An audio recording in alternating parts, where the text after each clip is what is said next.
Hello all, welcome to let's chase it. आज हम discussion करेंगे श्रीलंका में जो इकोनॉमिक क्राइसिस चल रहा है।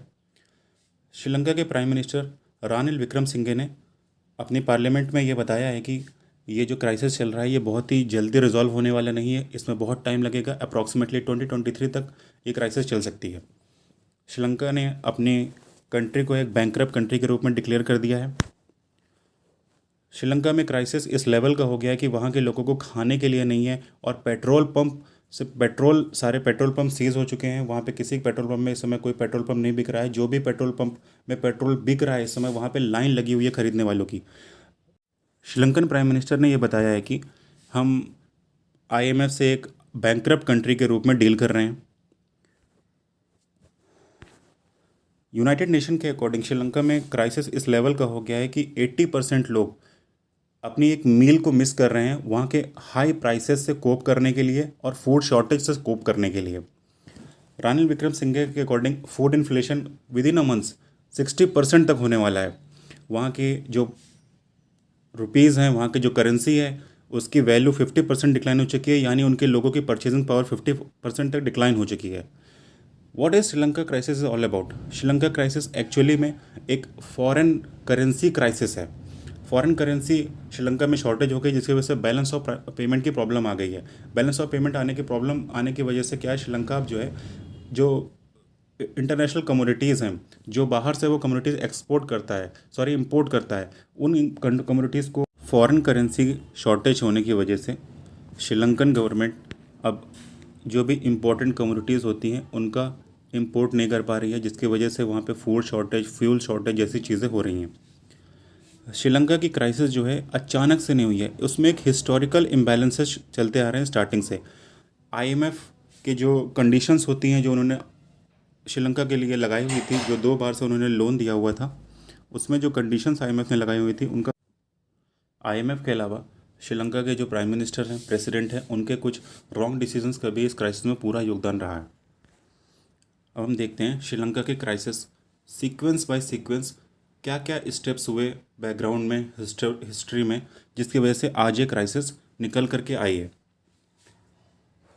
पहला पॉइंट इसमें है कि श्रीलंका जब 2008 में 26 ईयर का वॉर करने के बाद, जो वहाँ पे तमिलियंस में वॉर चल रहा था, उसके बाद 2009 से अच्छी ग्रोथ करना शुरू किया है। करीब 8 to 9% पर एनम के हिसाब से 2012 तक उसने ग्रोथ किया है, लेकिन ये ग्रोथ बहुत ज़्यादा दिन तक चली नहीं है। 2013 में ये ग्रोथ हाफ हो गई थी because of the commodity, world commodity prices में डाउन हुआ था, जिसकी वजह से इनके श्रीलंका में रेवेन्यू का लॉस हो गया था और जो जीडीपी है वो सीधे हाफ हो गई थी, 4 to 5% की वजह से।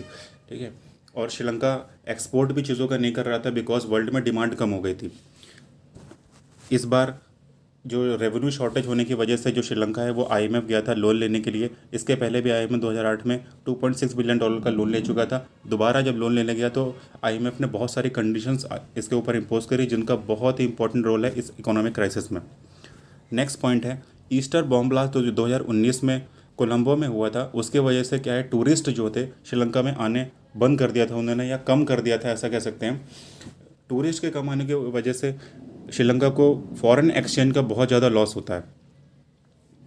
नेक्स्ट पॉइंट है इसमें कि जो गोटबाया राजपक्सा की 2019 में जो गवर्नमेंट आई थी, उन्होंने काफ़ी प्रोमिस किए थे अपने कैंपेन में, जैसे वो बहुत ही लो टैक्स लेंगे, फार्मर्स को बहुत ज़्यादा सब्सिडीज़ प्रोवाइड करेंगे।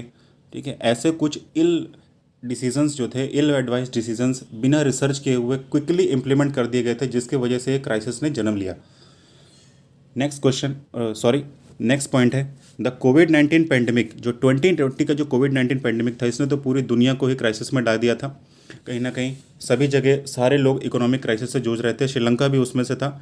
श्रीलंका में जो एक्सपोर्ट था श्रीलंका से, टी का, रबड़ का, स्पाइसेस का, गारमेंट्स का, प्लस टूरिज्म एक्टिविटीज़ से पूरी तरीके से फॉलो गई थी। उसके ऊपर से गवर्नमेंट को एक्सपेंडिचर बहुत ज़्यादा करना पड़ रहा था लोगों को इस पेंडेमिक में संभालने के लिए। इन्हीं एक्सपेंडिचर की वजह से गवर्नमेंट का जो डेब्ट टू जीडीपी रेशियो है वो 94% हो गया था और फिजिकल डेफिसिट 10% तक पहुंच गया था। एंड द लास्ट डिसीजन, जो अभी लेटेस्ट डिसीजन है जिसकी वजह से इस क्राइसिस ने बहुत ही ज़्यादा उग्र रूप ले लिया है, that is a fertiliser ban. रातों रात श्रीलंका ने अपने आप को 100% ऑर्गेनिक फार्मिंग नेशन डिक्लेयर कर दिया था और सारे के सारे फर्टिलाइजर्स को बैन कर दिया था, जिसकी वजह से लार्ज स्केल पे फूड प्रोडक्शन पे फॉल हुआ था और एक फूड क्राइसिस कंट्री में हो गई थी। The overnight shift to the organic fertilizer heavily impacted the food production, जिसकी वजह से आज कंट्री में फूड की इतनी ज़्यादा शॉर्टेज हो रही है कि करीब 80% पीपल्स अपने एक मील को शिफ्ट कर रहे हैं, स्किप कर रहे हैं, ताकि वो इस फूड क्राइसिस में अपने आप को सर्वाइव कर सकें। How has India assisted Sri Lanka in this crisis? शुरुआत से ही जब से ये क्राइसिस शुरू हुई है, इंडिया श्रीलंका की पूरी तरीके से मदद करता आ रहा है, और पहले भी कई बार इंडिया ने श्रीलंका की हमेशा मदद करी है।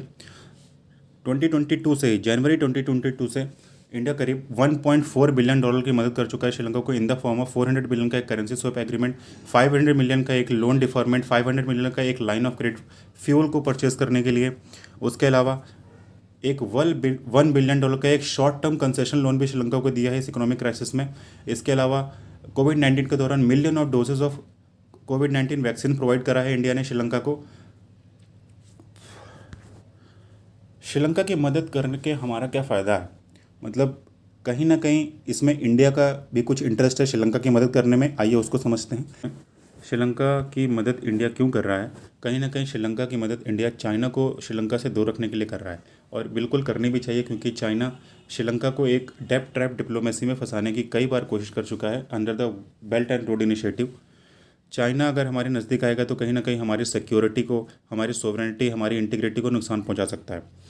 सो चाइनीज़ इन्वेजन्स, चाइनीज़ को दूर रखने के लिए से अपनी टेरिटरी से हमें श्रीलंका की मदद करनी चाहिए।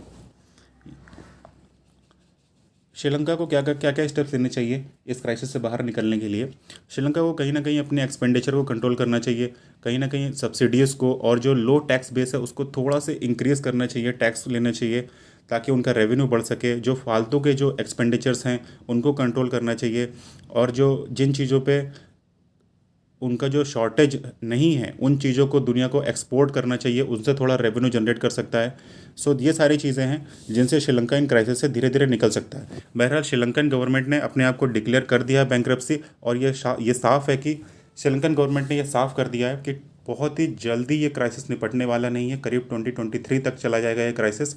सो गाइस, ये topic paper 2 UPSC paper 2 UPPCS GS paper 2 में बहुत ही ज़्यादा इंपॉर्टेंट टॉपिक है अंडर द इंटरनेशनल रिलेशंस।